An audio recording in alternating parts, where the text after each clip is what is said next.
Paano kung isang araw, habang namimili ka sa supermarket, may makita kang matandang pulubi sa labas at bigla mong mapagtanto na siya pala ang taong minsang naging bahagi ng iyong pagkabata? At paano kung sa simpleng pagtulong mo sa kanya ay mabuksan ng isang lihim na matagal nang nakabaon sa nakaraan? Isang lihim na magpapabago hindi lang sa kanyang buhay, kundi pati na rin sa buhay mo at ng iyong pamilya. Ito ang kwento ni Peter at ng pulubi na kanyang nakita. Ako si Skylar at simulan na natin ang kwento. Huminto ang sasakyan ni Peter sa parking area ng isang supermarket sa Maynila. Pagbaba niya ng kotse, napansin niya agad ang isang payat at matandang lalaki na nakaupo sa isang lumang kahon malapit sa entrance. Paminsan-minsan ay inuunat nito ang nanginginig na kamay sa mga taong dumaraan. May ilan na nagbibigay ng barya, pero mas marami ang hindi man lang siya nililingon. Napahinto si Peter. May kakaiba sa mukha ng matanda. Parang pamilyar. Parang si Mang Magno, pero imposible naman. Bulong ni Peter sa isip. Si Mang Magno nun ay malakas, matipuno at masigla. Samantalang tong matandang to, parang ilang taon nang pinapahirapan ng buhay. Umiling siya at nagpatuloy sa pagpasok sa supermarket. Tulad ng nakasanayan, kumuha siya ng pushcart at nagsimula ng mamili. Isang garapon ng kape, mga delata, gulay, prutas, bigas, karne, at kung ano-ano pang grocery. Parang dati, parang noong buo pa ang pamilya niya. Parang noong kasama pa niya ang asawa niyang si Lisa at ang dalawa nilang anak.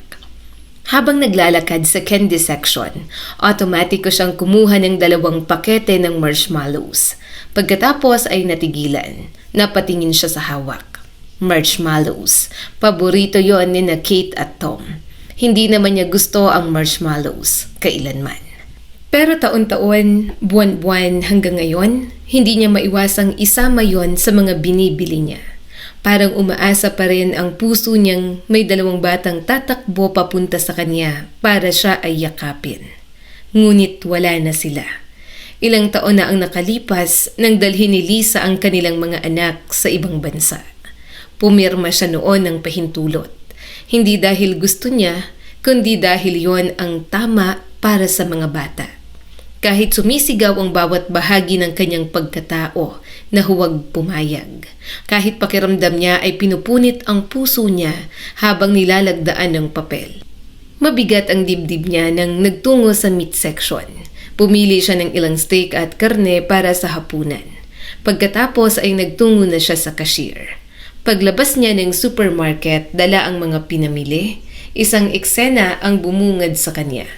Isang malaking lalaki na mapula ang mukha, ang galit na itinutulak ang matandang pulubi. "Oy, umalis ka rito!" Pasensya na ho," sabi naman ng matanda. "Nakaharang ka sa daan. Hindi makadaan ng maayos sa mga tao dahil sa'yo." Napakunot ang noo ni Peter. Lumapit siya. "Pwede naman sigurong kausapin ng maayos ang matanda." Lumingon ang lalaki sa kanya. Masama ang tingin. "At sino ka para makialam? Isang taong marunong rumispeto. Huwag mo akong pakialaman. Hindi ako magpapasindak sa gaya mo." Biglang kumulo ang dugo ni Peter. Ipinatong niya sa isang kamay ang mga grocery bag at hinawakan ang kuwelyo ng lalaki. Nagulat ang mga tao sa paligid. "Alam mo kung sino ang walang modo rito?" Tahimik ang lalaki. "Ikaw," sabi ni Peter. Mas lalo niyang hinigpitan ng hawak. "Ngayon humingi ka ng tawad sa matandang to."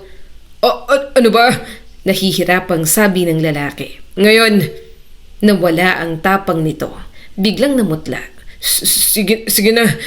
Humarap ito sa matanda. Pasensya na ho." Pagkatapos ay mabilis na tumakbo papasok sa supermarket. Naiwang tahimik ang lahat. Nanginginig ang matandang lalaki. "Bakit mo ginawa yun, iho?" Baka mapahamak ka ng dahil sa akin," sabi pa ng matanda. Ngumiti naman si Peter. "Mapahamak? Hindi po. May mga taong kailangang matutong rumispeto." Napatingin siya sa matanda. Pagkatapos ay may ginawa siyang ikinagulat nito. Kinuha niya lahat ng pera na laman ng kanyang pitaka at inilagay sa nanginginig na kamay ng matanda. Nanlaki ang mga mata nito. Hindi ko to maaaring tanggapin. Kunin niyo po. Sobrang dami nito. Kahit papano makakatulong po yan. Halos maiyak ang matanda. Nanginginig ang kanyang mga labi. Ngunit hindi na hinintay ni Peter ang sagot. Tumalikod siya at nagtungo sa kanyang sasakyan. Sumakay siya sa kotse, inilagay ang mga grocery sa likuran at umupo sa driver's seat. Nagsimula ng umambon, maliliit na patak ng ulan ang tumama sa windshield. Binuksan niya ang wiper. Ngunit kahit mawala ang tubig sa salamin, hindi pa rin nawawala ang bigat sa kanyang puso.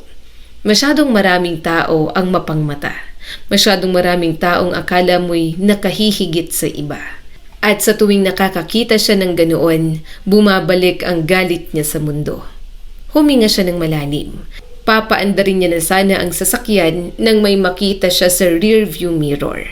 Ang matandang pulubi, mabagal itong naglalakad habang inuubo. Halos hindi na maihakbang ng maayos ang mga paa. Napailing si Peter. Pagkatapos ay pinaandar ang kotse. Ngunit hindi para umalis. Huminto siya sa tabi ng matanda. Binuksan ang pinto sa passenger seat. "Tay, sakay na po." Nagulat ang matanda.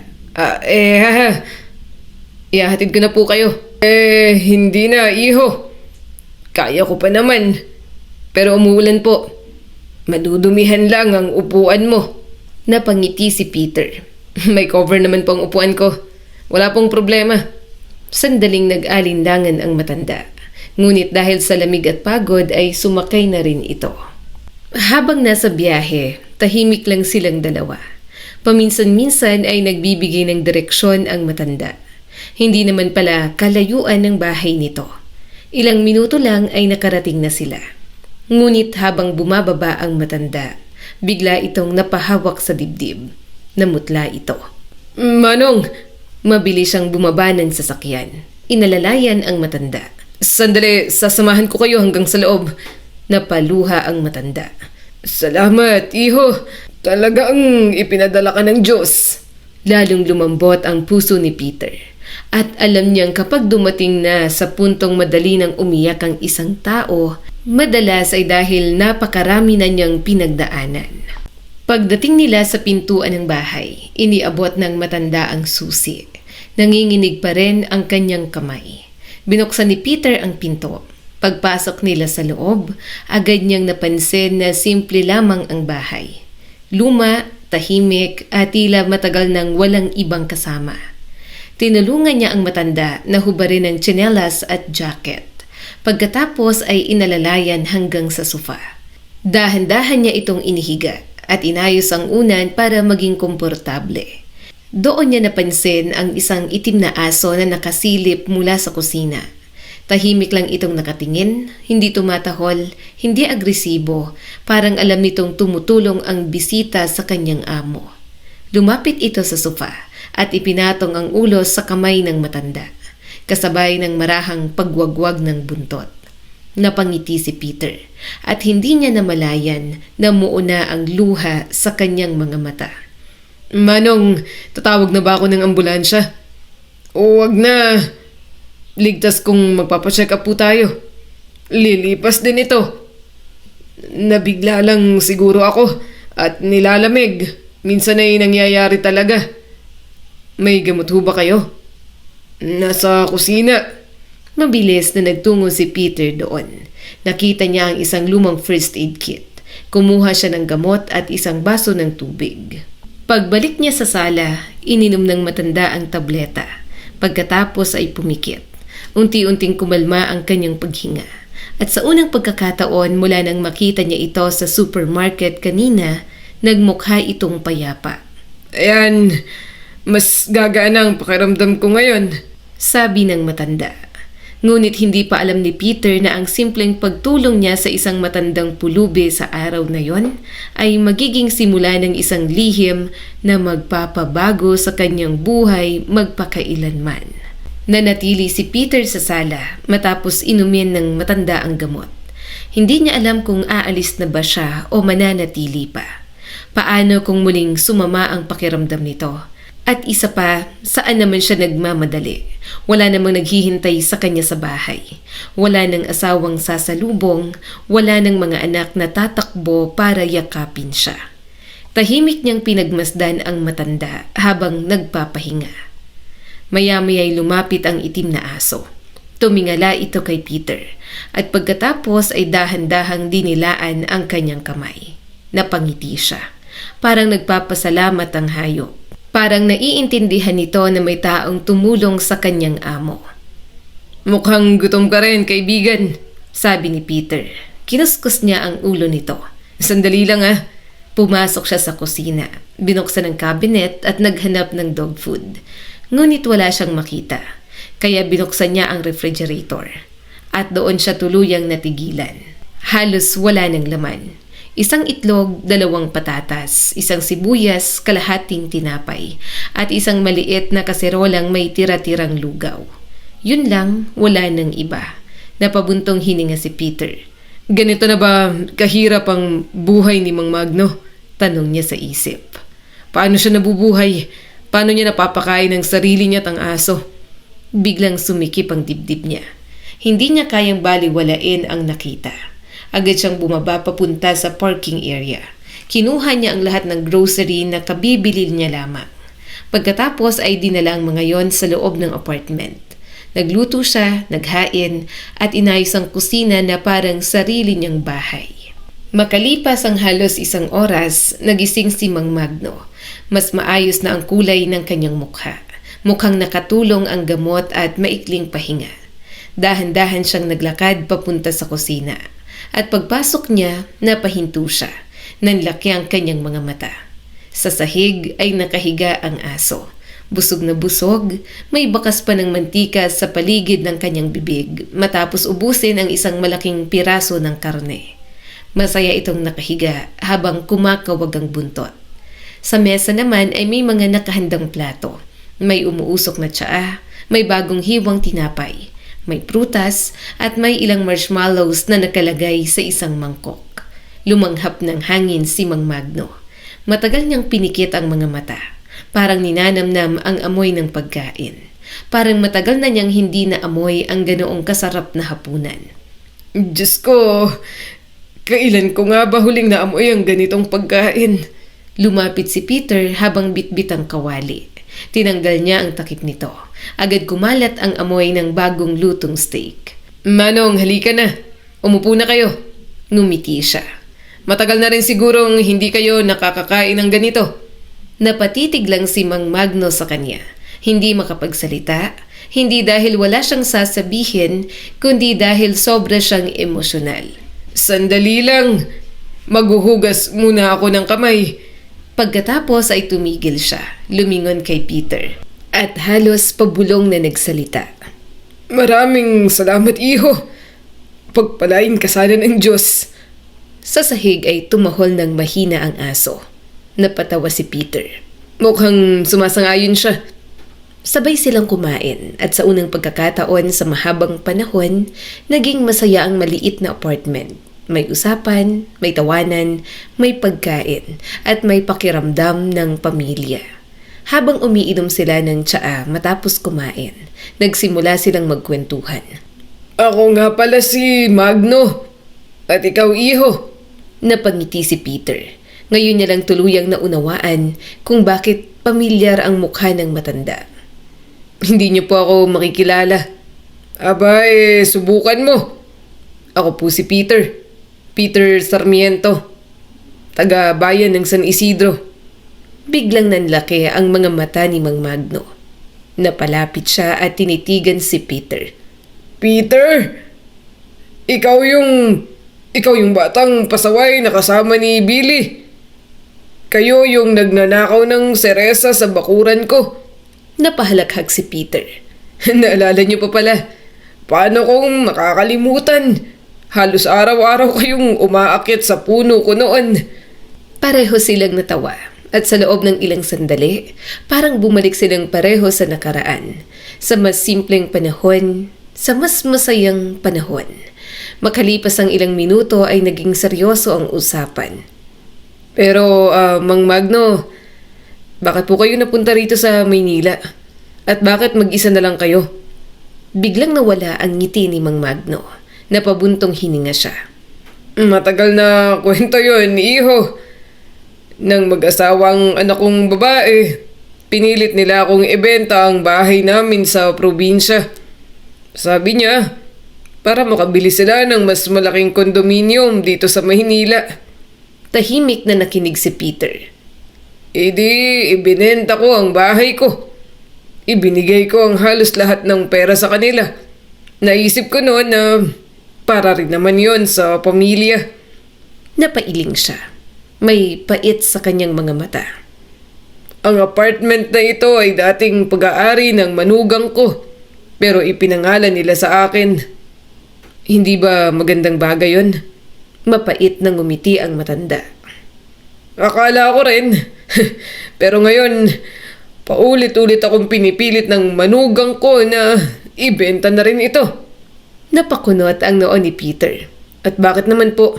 Kapag ibinenta ito, saan kayo titira? Tahimik si Mang Magno. Pagkatapos ay nagsalita. Siguro ay sa home for the aged. Parang may humampas sa dibdib ni Peter. Ano? Oo. Matanda na rin naman ako. Ano na bang silbi ko? Napailing si Peter. Hindi niya matanggap ang narinig. Kung ako lang sana, matagal na akong pumayag. Kung ganoon, bakit hindi niyo po ginagawa? Tanong ni Peter. Napatingin si Mang Magno sa asong nakahiga sa kanyang paanan at agad lumambot ang kanyang mukha. Dahil sa asong ito. Tahimik na napatingin si Peter sa aso. Hindi nila pinapayagan na isama ko siya sa home for the aged. At kapag wala nang kukuha sa kanya, napayuko siya. Papatulugin nila ang asong ito habang buhay. Biglang umungol ang aso. Parang naiintindihan ang pinag-uusapan. Hindi ko kayang mangyari yun. Mas mabuti pang ako na lang ang mawala. Pero hindi siya. Tahimik ang buong kusina. Dahan-dahang hinimas ni Mang Magno ang ulo ng aso. Huwag kang matakot. Hindi kita pababayaan. Mas lalo pang kumawag ang buntot ng aso. Pagkatapos ay biglang napangiti ang matanda. Peter, hindi mo ba siya nakikilala? Napatingin si Peter sa aso. Hindi po. Bilang tuta, iniwan mo siya sa may pintuan ko. Ano? Akala mo nun patay na siya. Pero inalagaan ko at mula noon, hindi na niya ako iniwan. Nanlaki ang mata ni Peter. Unti-unting bumalik sa alaala niya ang isang maliit na tuta na natagpuan niya noon sa kalsada. Siya yun? Oo. Ang aso kong si Brownie. Parang napangiti ang aso at malakas nitong hinampas ang buntot sa sahig. Parang sinasabing totoo ang kwento. Napatawa si Peter, ngunit agad ding napalitan niyo ng lungkot. Payat na siya ngayon. At ako rin, mahirap ang buhay nitong mga nakaraang buwan. Binili ko ang mga gamot ko. Nagbayad ako ng kuryente at tubig. At halos wala nang natira para sa pagkain. Napayuko siya. Kaya napilitan akong mamalimos. Wala na akong ibang paraan. Napahigpit ang hawak ni Peter sa tasa ng tsaa. Habang pinagmamasdan niya ang matanda at pati na rin ang asong si Brownie. May naramdaman siyang kakaiba sa kanyang dibdib. Galit, lungkot at awa. Dahil ngayon niya lang lubos na naunawaan na may mga taong hindi pinabayaan ng panahon, kundi pinabayaan ng sarili nilang pamilya. Tahimik na nakauwi si Peter mula sa apartment ni Mang Magno. Mabagal niyang minaneho ang sasakyan habang patuloy na pumapatak ang ambon sa labas. Paminsan-minsan ay pinupunasan niya ang kanyang mga mata. Hindi niya sigurado kung dahil yun sa ulan na tumatalsik sa bintana o sa mga alaalang biglang bumalik sa kanya. Mga alaalang matagal na niyang nakalimutan, mga alaalang akala niya tuluyan ng naiwan sa kanyang pagkabata. Ngunit ngayon ay muli niyang nakita si Mang Magno. Parang bumukas ang isang lumang kaba ng nakaraan at isa-isang lumabas ang bawat alaala. Bumalik sa kanyang isip ang isang mainit na hapon sa probinsya. 11 taong gulang pa lamang siya noon. Payat, makulit, at walang ibang iniisip kundi ang maglaro buong araw. "Peter!"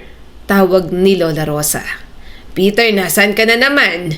Mula sa kanilang lumang balkonahe ay malakas na sumisigaw ang kanyang lola. "Pinabili lang kita ng bawang at sibuyas, nawawala ka na naman.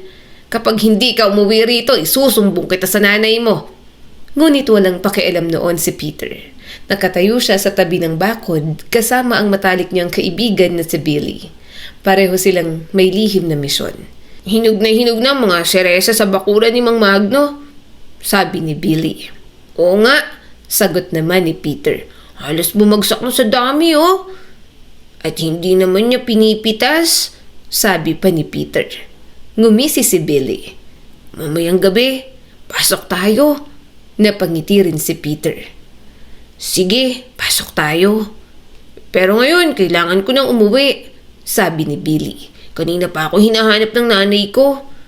May dala pang pamalo yun." Nagkatawanan silang dalawa pagkatapos ay naghiwalay. Pagsapit ng gabi, nakahiga na si Peter sa kanyang kama.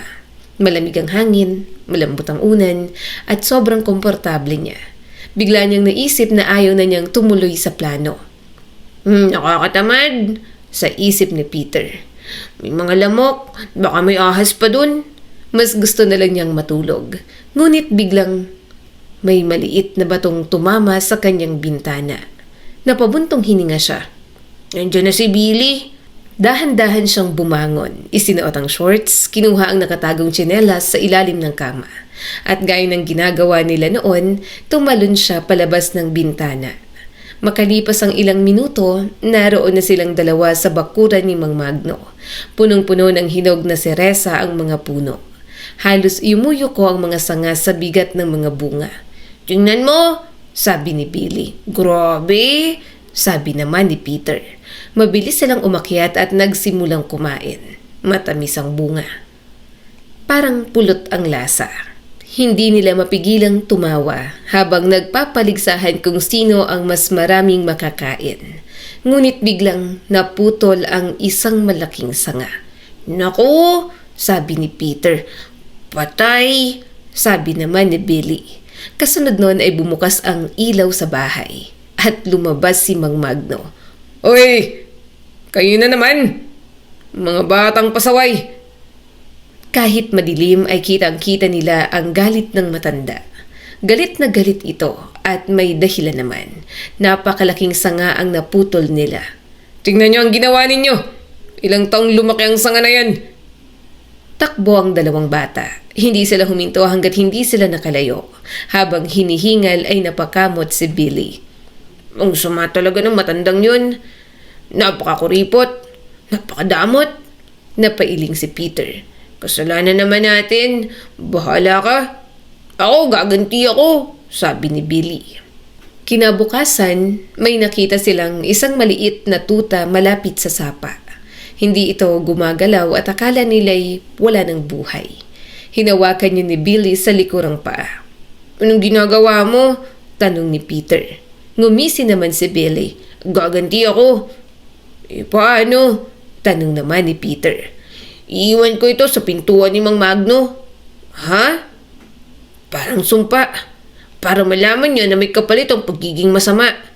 Hindi natuwa si Peter. Sa katunayan, hindi siya komportable sa plano. "Wag na, Billy. Tayo ang pumasok sa bakuran niya. Tayo ang sumira dun sa puno. Bakit naman tayo gaganti?" tanong ni Peter. Napatingin sa kanya si Billy. Nakangisi ngunit seryoso ang mga mata. "Kaibigan ba kita?" "Siyempre eh. Kung ganun, suportahan mo ko. Ganun ang magkaibigan." Hindi na makapagsalita si Peter. Bata pa siya noon at ayaw niyang mawalan ng kaibigan. Kaya pumayag siya. "Ikaw ang bantay. Sumipol ka kapag may lumabas ha," sabi pa ni Billy. Nagtago si Peter sa mga halaman malapit sa bakuran, samantalang si Billy ay sumuot sa siwang ng bakod. Dahan-dahang umakyat sa balkonahe at iniwan ang munting tuta sa harap ng pintuan. Pagkatapos ay mabilis silang tumakbo papalayo. Buong araw ay hindi mapakali si Peter. May bumabagabag sa kanyang konsensya. Pakiramdam niya ay mali ang kanilang ginawa. Gusto niyang bumalik, gusto niyang kunin ang tuta at itapon na lamang ito ng maayos bago pa makita ni Mang Magno. Ngunit hindi siya nagkaroon ng pagkakataon. Abala ang kanyang lola sa paggawa ng minatamis. Pinagbitbit siya ng mga asukal mula sa tindahan. Pagkatapos ay dumating ang kanyang mga magulang mula sa Maynila. At ilang araw lang, kinailangan na nilang bumalik sa lungsod. Lumipas ang mga buwan, nagsimula ang pasukan, at pagkatapos pumanaw ang kanyang mahal na lola. Isa yon sa pinakamalungkot na pangyayari sa buhay ni Peter. Kalaunan ay ibinenta ng kanyang mga magulang ang bahay sa probinsya. Tuluyan na silang lumipat sa Maynila, at hindi na muling nakabalik si Peter sa kanilang bayan. Lumipas ang maraming taon na tabunan ng trabaho, ng problema, ng pamilya, ng buhay, ang mga alaala ng kanyang pagkabata. Unti-unti yung naglaho na parang usok, parang panaginip, parang bagay na hindi totoong nangyari. Ngunit ngayong muli niyang nakita si Mang Magno, biglang bumalik ang lahat. Isa-isa, malinaw na malinaw. At ngayon lamang niya napagtanto ang isang bagay. Hindi naman pala talaga matanda si Mang Magno noon. Bata pa ito kumpara sa iniisip nila. May puti lamang itong buhok at may makapal na balbas na may halong uban. Kaya sa paningin ng dalawang batang pasaway, mukha itong matandang-matanda. Napahigpit ang hawak ni Peter sa manibela. At unti-unting may nabubuong tanong sa kanyang isip. Isang tanong na hindi niya maalis. Kung akala namin noon ay patay ng tuta, paano naman yun nabuhay? At bakit inalagaan ni Mang Magno ang isang asong iniwan lang namin sa kanyang pintuan? Ngunit higit sa lahat, hindi niya maiwasang isipin ang isa pang bagay. Nung bata pa siya, akala niya ay si Mang Magno ang masamang tao. Ngayon, habang inaalala niya ang lahat ng nangyari, unti-unti niyang napagtanto na baka sila pala ang naging dahilan ng ilan sa mga sugat na dinala ng matanda sa kanyang puso. At hindi niya alam kung paano niya babayaran ang kabutihang ipinakita nito sa isang batang minsang naging sakit ng ulo nito. Mula nang muling magkita sina Peter at Mang Magno, halos linggo-linggo na niya itong dinadalaw. Minsan ay may dalang grocery, minsan ay gamot at kadalasan oras at pakikipagkwentuhan. Dahil unti-unti niyang napapansin na hindi na talaga kayang alagaan ni Mang Magno ang sarili nito. Madalas itong magkasakit, madalas sumakit ang dibdib, at wala itong ibang maasahan maliban sa aso. At ngayon, kay Peter. Isang Sabado ng umaga, dumating si Peter sa apartment bitbit ang kanyang toolbox. Napansin kasi niya na maluwag at baluktot na ang pinto ng balkonahe. Kapag umuulan at mahangin, pumapasok ang malamig na hangin sa loob. Manong, ayusin ko muna itong pinto. Nako, wag na. Nakakahiya naman sa'yo. Madali lang po ito. Napangiti si Peter. Mas nakakahiya kung magkasakit kayo dahil sa malamig na hangin. Matapos ayusin ang pinto, napansin naman niyang tumutulo ang gripo sa kusina. Kaya pinalitan niya rin yon. Habang abala siya sa pag-aayos, biglang bumukas ang pinto. Pumasok ang isang babaeng nasa 50 anyos. Malaki ang pangangatawan, mabigat ang kilos at tila laging nakasimangot. Halos hindi na makilala ni Peter. Ngunit nang magsalita ito, naalala niya agad. Sa isip ni Peter, si Cassandra, anak ni Mang Magno. Noong bata pa sila sa probinsya. Isang payat at masayahing dalaga si Cassandra. Mahabang tirintas, mapulang pisngi at laging nakangiti. Ngunit ang babaeng nasa harap niya ngayon ay tila ibang tao na. Napansin ni Peter na mabilis nitong isinuksok ang pera sa bulsa nang makita siyang pumasok mula sa kusina. Hindi yun nakaligtas sa kanyang paningin. Hindi pala nababagot si Papa dito. May bago na pala siyang kaibigan, sabi ni Cassandra. Ngumiti ito ngunit halatang pilit at puno ng pagkainis. Biglang umungol ang aso. Mababang ungol, hindi agresibo pero malinaw na hindi niya gusto ang bisita. Buwisit na asong yan. Alis nga! Dumi-dumi mo. Tinapakan na niya ang sahig sa inis. Parang zoo na itong bahay. Napakarumi. Agad namang ipinagtanggol ni Mang Magno ang alaga. Hindi naman marumi ang aso kong si Brownie. Malinis yan. Habang nagsasalita ay napahawak na naman siya sa kaliwang bahagi ng dibdib. Yun na naman ang pamilyar na galaw. Senyales na nai-stress ang matanda. At alam ni Peter kung sino ang dahilan. Hindi sakit, hindi katandaan, kundi ang sarili niyang anak. Hindi na nakapagpigil si Peter. Cassandra, ano? Bakit kinukuha mo ang pensyon ng tatay mo? Nanlaki agad ang mga mata ng babae. Anong pakialam mo? At bakit umabot sa punto na namamali mo siya sa supermarket? Hoy, wala kang karapatang mangialam. Lalong tumaas ang boses nito. Parang siya pa ang agrabyado. Pamilya namin ito. Labas ka rito. Napailing si Peter. Oo, pamilya niyo to. At yun ang mas masakit. Tumayo siya at tiningnan ng diretso si Cassandra. Nakikita ko ang isang matandang halos walang makain. Nakikita ko ang isang lalaking inubos ang pensyon para mabuhay. Samantalang ikaw, sinulya pa niya ang mamahaling bag nito. Mukhang hindi ka naman naghihirap. Namula sa galit si Cassandra, ngunit wala itong maisagot dahil alam niyang totoo ang sinabi ni Peter. Sige na, Papa, babalik na lang ako sa ibang araw. Napangiti si Peter. Oh, sa araw na makukuha niya ang pensyon niya. Huwag ka mag-alala, nandito rin ako. At sisiguraduhin kong hindi mo na siya mahuhututan. Nagngingit-ngit sa galit si Cassandra. Pagkatapos ay padabog na umalis at malakas na isinara ang pinto. Tahimik ang buong apartment. Tanging buntong hininga ni Mang Magno ang maririnig. Bakit mo ginagawa ito, Peter? Alin po? Si Cassandra, ano ko pa rin siya.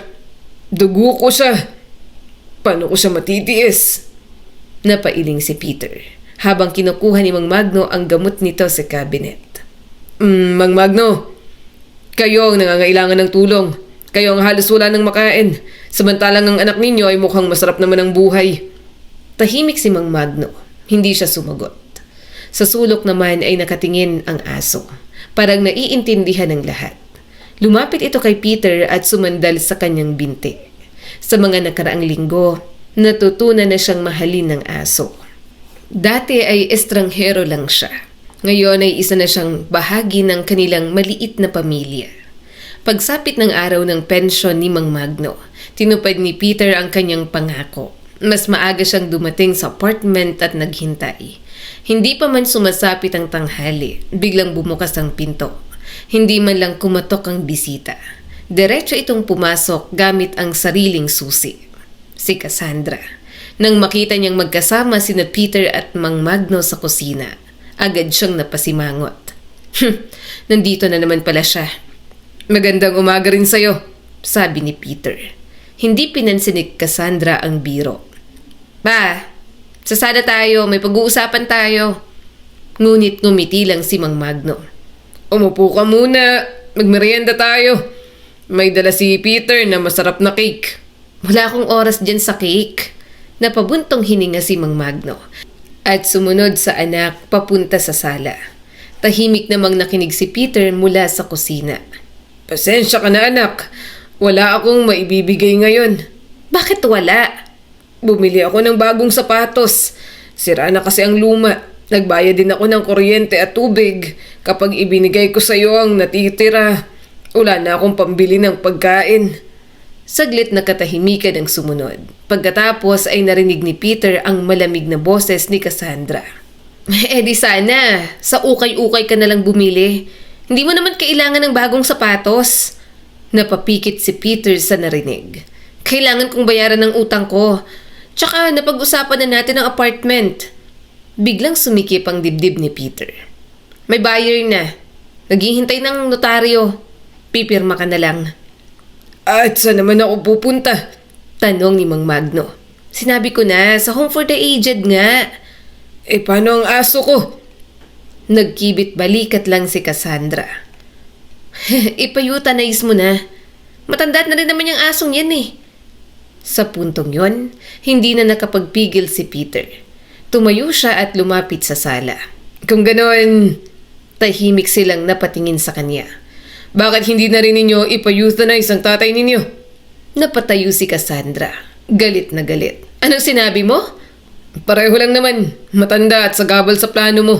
Wala kang karapatang magsalita. Hindi mo pamilya to. Hindi nga. Pero ako ang bumibili ng pagkain niya.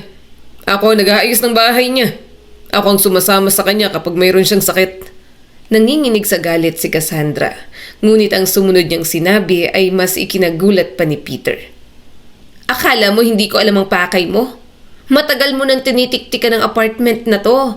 Nagpapakabait ka lang. Sigurado akong gusto mong mapasayo ang ari-arian ng tatay ko. Napatingin si Peter kay Mang Magno at nakita niya ang sakit sa mga mata ng matanda. Hindi dahil sa paratang, kundi dahil sa katotohanang ang taong nagsasalita ay ang sarili niyang anak. At sa unang pagkakataon, nagsimulang maghinala si Peter na may mas madilim pang dahilan kung bakit gustong-gustong maibenta ni Cassandra ang apartment na yon. Nanginginig sa galit si Cassandra matapos ang sinabi ni Peter. Ngunit hindi natinag ang lalaki. Diretso lang itong tumingin sa kanya. Walang takot at walang pag-aalinlangan. Dahil alam niyang tama siya. May sarili akong bahay. May sarili akong trabaho. At higit sa lahat, saglit siyang tumingin kay Mang Magno. May konsensya ako. Namula ang mukha ni Cassandra. Parang sasabog na ito sa galit. Tama na! Pagod na ako sa lalaking to. Tinuro niya si Peter. Palayasin mo na siya ngayon din. Tahimik si Mang Magno. Matagal siyang nakatingin sa anak. Parang may hinahanap siya sa mukha nito. Parang umaasang makikita pa rin niya ang batang minsang minahal at inalagaan niya. Ngunit wala na yon. Kailan ka naging ganito, anak? Tahimik si Cassandra. Bakit hindi ko napansin? Lalo lamang itong nainis. Anong ganito? Kung hindi siya aalis, pumili ka. Ako o siya? Tahimik ang buong sala. Pati ang aso ay nakatingin sa kanyang amo. At sa unang pagkakataon, matatag na nagsalita si Mang Magno. Hindi siya aalis. Napakurap si Cassandra. At hindi ko rin ipapapatay si Brownie kahit kailan. Parang binuhusan ng malamig na tubig si Cassandra. Ganun ba? Sige, bahala ka. Pagsisisihan mo to. Malakas na naman itong isinara ang pinto. Matagal na katahimikan ang sumunod. Pagkatapos ay marahang nagsalita si Mang Magno. Bakit kaya ganun, Peter? Minsan, mas naiintindihan pa tayo ng mga estranghero kaysa sa sarili nating pamilya. Mahinang umungol ang aso. Parang sumasang-ayon. Mang Magno, gamot po muna. Nag-aalala siyang baka muling sumakit ang dibdib ng matanda. Ngunit umiling ito. Hindi na kailangan. Halika, tapusin na natin ang tsaa. Malamig na siguro. At doon nagtapos ang mabigat na araw. Ngunit hindi pa rin alam ni Peter na may isang sorpresa ang naghihintay sa kanya. Isang sorpresa na magpapabago sa kanyang buhay. Makalipas ang ilang linggo, may kumatok sa kanyang bahay. Pagbukas niya ng pinto, parang tumigil ang mundo. Nasa harapan niya si Lisa at kasama nito ang kanyang mga anak, sina Tom at Katie. Hindi makapaniwala si Peter. Pwede ba kaming pumasok? Napangiti siya at agad binuksan ng pinto. Anong tanong yan? Bahay mo rin to noon. Pagpasok nila, mahigpit niyang niyakap ang dalawang bata. Matagal, napakatagal at parang ayaw na niyang bitawan. Namiss ko kayo. Namiss ka rin po namin, Daddy. Ngunit napansin niyang kakaibang mga bata. Tahimik, malungkot at tila may kinatatakutan. Daddy? Tawag ni Katie. Hindi mo rin ba kami iiwan? Parang may tumusok sa puso ni Peter. Anong sinasabi mo? Hindi sumagot si Katie. Sa halip ay tinawag siya ni Lisa sa kusina at doon niya nalaman ang dahilan. Buntis si Lisa. Kambal ang dinadala nito at ang bago nitong asawa ayaw kina Tom at Katie. May malaking bahay naman kami, panimula ni Lisa. Pero ayaw ni Jose ng maingay. Mas gusto niyang sarili naming mga anak ang naroon. Napahigpit ang kamao ni Peter. Ano ko sila? At bigla na lang naging sagabal? Huwag mong baluktotin ang usapan, Peter. Hindi ko naman binabaluktot, Lisa. Ikaw ang gumawa nun. Napayuko si Lisa. Kung ayaw mo, ipapasok ko na lang sila sa boarding school sa London. Parang sasabog si Peter. Boarding school? Mga anak natin ang pinag-uusapan. Hindi mga tuta na ipapamigay kung saan-saan. At doon nagtapos ang usapan. Lumipad pabalik ng ibang bansa si Lisa. Mag-isa at naiwan ang 2 bata kay Peter. At hindi kailanman nagsisi si Peter. Sa katunayan, pakiramdam niya'y muling nabuo ang kanyang buhay. Mabilis na naging malapit sina Tom at Kate kay Mang Magno. At lalo na sa aso. Masaya ang matanda. May mga batang humahaplo sa kanya, may naglalaro, may nagbibigay ng pagkain, may nagmamahal. Habang lumilipas ang panahon, may isa pang plano si Peter. Pumunta siya sa probinsya, sa lumang bayan nila, at hinanap ang dating bahay ni Mang Magno. Matagal na pala itong bakante. Ang pamilyang bumili noon ay ginagamit lamang bilang bakasyunan. Ngunit nang lumago ang damo at mapabayaan ang hardin, tinamad na silang bumalik. At doon naisip ni Peter, Mang Magno, ano yun? Gusto kong bilhin ulit ang bahay ninyo. Nanlaki ang mga mata ng matanda. Bahay ko? Opo, para makabalik kayo ron. Kasama ang asong si Brownie at tuwing bakasyon dadalhin ko ron sina Tom at Katie. Ngunit napailing si Mang Magno. Kulang ang pera ko. Huwag po kayong mag-alala, pag-iipunan ko. Tahimik ang matanda. Pagkatapos ay marahan itong napangiti. Hindi na. Ibebenta ko ang apartment na ito. Nagulat si Peter. Pero Mang Magno, hindi para sa nursing home. Hindi para makauwi tayo. Napaluha ang matanda. Pero may kondisyon ako. Ano ho yun? Sa pangalan mo ipalagay ang bahay. Pero hindi po maaari, Mang Magno. Posible naman yun. Dahil kapag nawala ako, alam kong kukunin yun ni Cassandra. At ayokong masira ang lahat ng pinaghirapan natin. Hindi nakasagot si Peter dahil alam niyang tama ang matanda. Pagka-uwi niya, mabilis niyang inayos ang lahat. Binili ang bahay, naipagawa ang bubong, napinturahan ang mga dingding, napalitan ang mga bintana, nalinisan ang bakuran at muling nabuhay ang dating tahanan ni Mang Magno. Lumipas ang mga taon, sa tuwing bakasyon ay bumibisita sina Tom at Katie sa probinsya. Muling naging masigla ang dating tahimik na bahay. At si Mang Magno na minsang namalimos sa tapat ng supermarket upang mabuhay, ay muling nakaranas ng tunay na tahanan. Hindi dahil sa sariling anak, kundi dahil sa isang batang minsan niyang pinatawad at minahal. At si Peter, natutunan niya na may mga taong dumarating sa ating buhay hindi upang maging kadugo, kundi upang maging tunay na pamilya. Ang kwentong ito ay nagpapaalala sa atin. Hindi lahat ng kadugo ay marunong magmahal. At hindi lahat ng estranghero ay mananatiling estranghero. Minsan ang tunay na pamilya ay hindi nasusukat sa apelido o dugo, kundi sa mga taong nananatili kapag wala ka nang maibigay sa kanila.